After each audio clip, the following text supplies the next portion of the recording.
Kumusta mga good vibes? Right now, bike check muna tayo. Ito yung ginagamit kong road bike ngayon.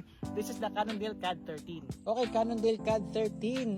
Hiniram ko to sa RD Cycles. Kung isa sa mga marirecommend ko. So yun nga, Cannondale CAD 13, size 48. Aluminum alloy yung frame niya, tapos yung fork niya carbon na hanggang sa steerer tube.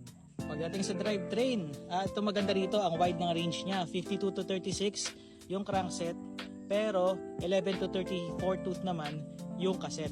Naka Shimano Tiagra na 10 speed, tapos na Cannondale 1 na crank arm.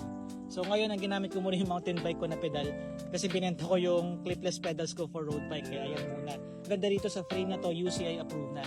Yan. And I'm using a size 48 na frame. Cockpit aluminum alloy, straight up Cannondale. Meron siyang offset.